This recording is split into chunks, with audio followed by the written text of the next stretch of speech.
Ever wondered why this Hollywood starlet made a promise that turned heads and raised eyebrows?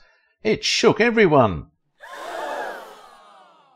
But that's the tip of the iceberg. Did her father's influence shape this shocking decision? From caring for 2 dogs to stepping into the lives of 5 men, Marlo's journey is a heart-racing adventure you won't believe. In the realm of celebrities, the title of role model often gets tossed around, but let's face it, exceptional individuals, both on and off the screen, are a rare breed, and in this realm of remarkable beings, one name shines: Marlo Thomas.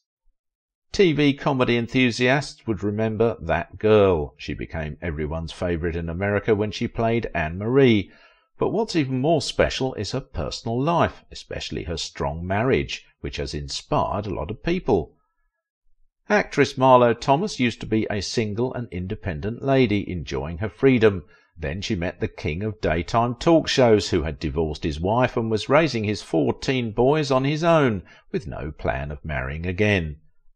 In the 1960s, she became very famous with her role in the fun TV comedy called That Girl.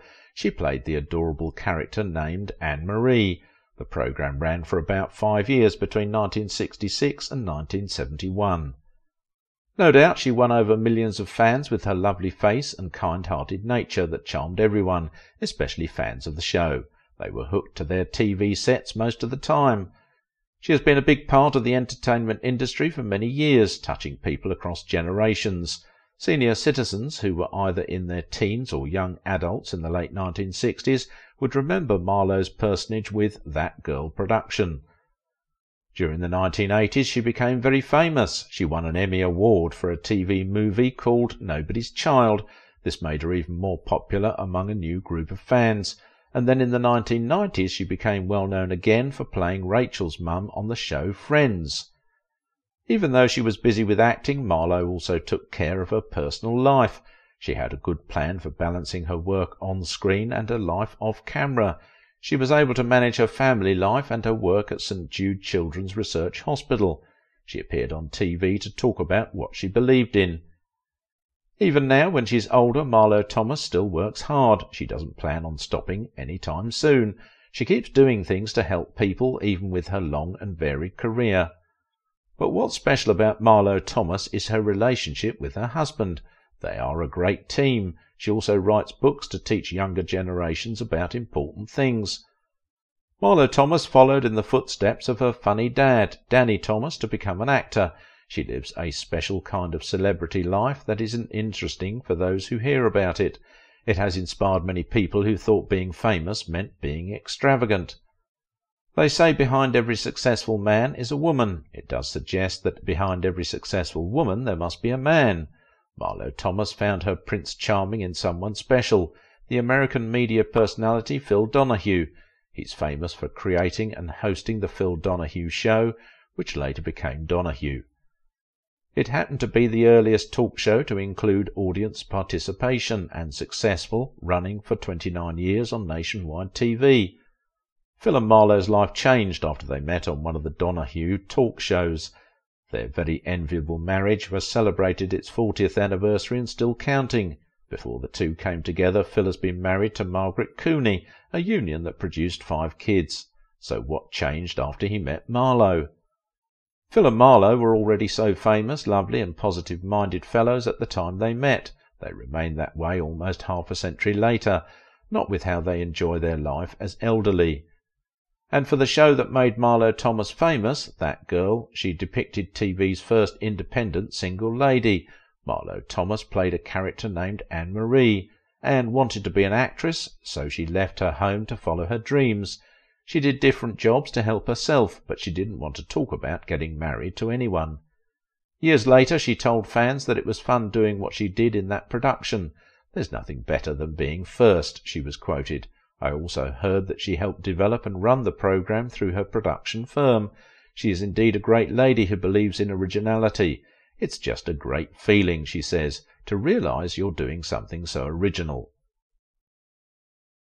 Margaret Julia Thomas, known as Marlo Thomas, was born in Detroit and grew up in Beverly Hills.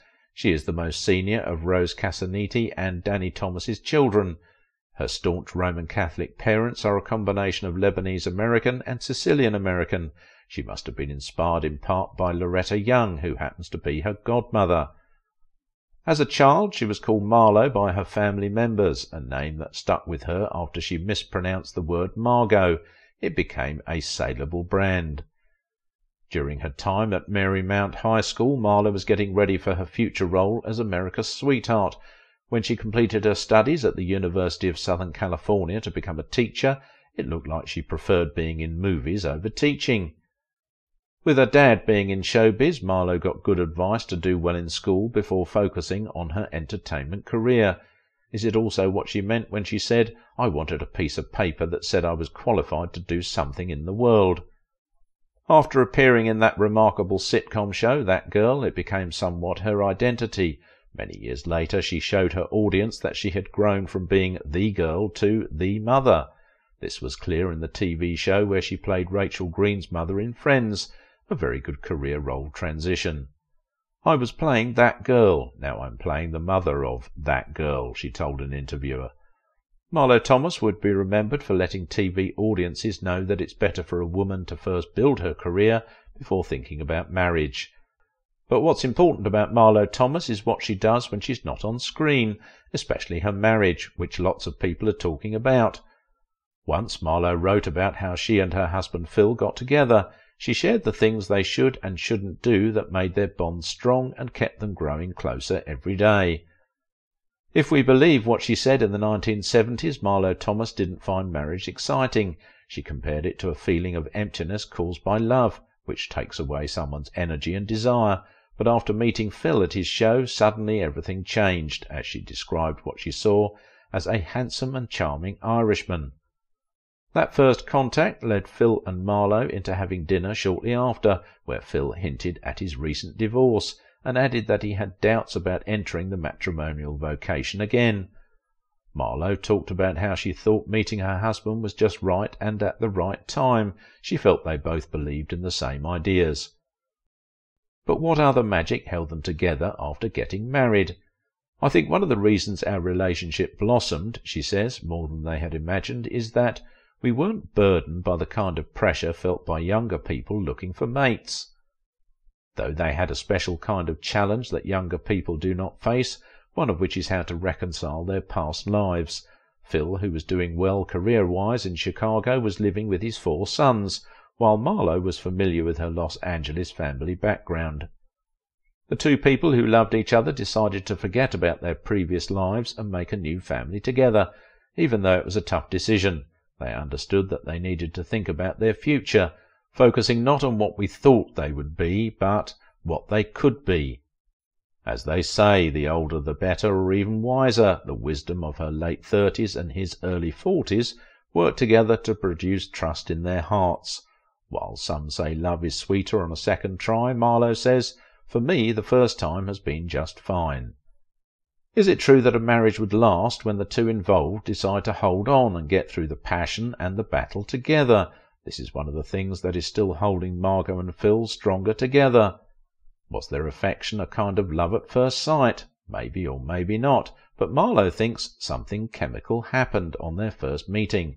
She was smitten by Phil and she got interested in him, while Phil would later remember thinking Marlo was a bad thought.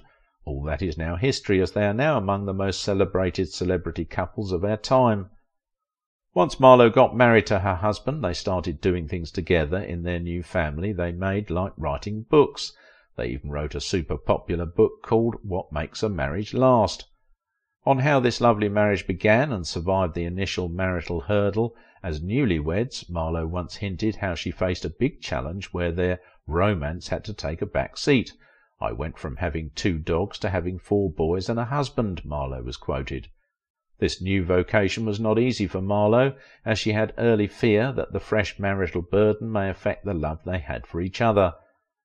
Marlo's husband realized that eating together with his boys helped him understand them better, and he praised Marlo for making the house more organized, and most importantly, she was lucky the boys were happy with her clean and orderly arrangement of the house. From all indications, it seems Marlo can act as a good wife and stepmother because of her moral background, which she inculcated from her parents.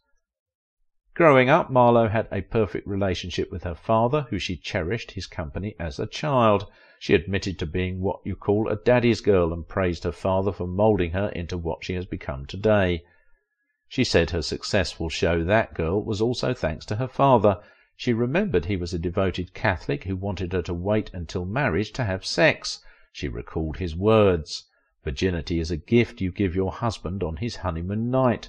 She added her own saying, "If you lose it, you will have to show up empty-handed." Staying married for such a long time had its challenges, especially the tendency for one to derail the initial vow through infidelity. Having a long-lasting marriage isn't simple and won't ever be. It means both the husband and wife must want to be in the relationship. This is the secret that's kept Marlo and Phil strong as a couple. If you want your marriage to last, that couples should let each other live their own lives instead of trying to change them to fit specific rules. If one must enjoy his or her marriage, both couples should not go crazy at the same time. If you both panic at the same time, you'll also get into a bigger fight. Even though they didn't have their own biological child, Marlo still gave full support to the kids in the house. She also continued her caring work for St Jude Children's Research Hospital, which her father, Danny Thomas, started in the 1960s. To recognise her efforts for humanity, Marlo Thomas was recently awarded the Presidential Medal of Freedom. This is for her work in supporting women's rights, speaking up for those who have less, and for her significant contribution to promoting values through her well-known TV show, That Girl. I was thrilled after reading an excerpt from the book on what the couple thought of themselves the first time they met. Marlo said, "I was the girl who never wanted any part of it, talking about marriage because it didn't seem like a roomy enough place for me." While Phil opined that, "I knew from the moment I met her that there was a guest who would never let me die on the air," and added that Marlo also had a great body, and had the year been 1953, she would have been what we Catholics called an impure thought. Donahue also talked about Marlo's Catholic background and how it was unusual for her to stay single for a long time.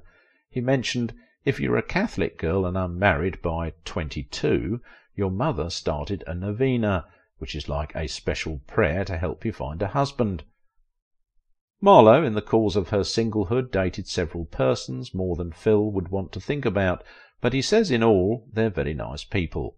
"I've met many of them, and they're all nice people," he was quoted. We've got a treasure trove of captivating content waiting for you on our channel. Click on another video right away. How was Pilar Pelé annihilated by John Wayne? Happy watching!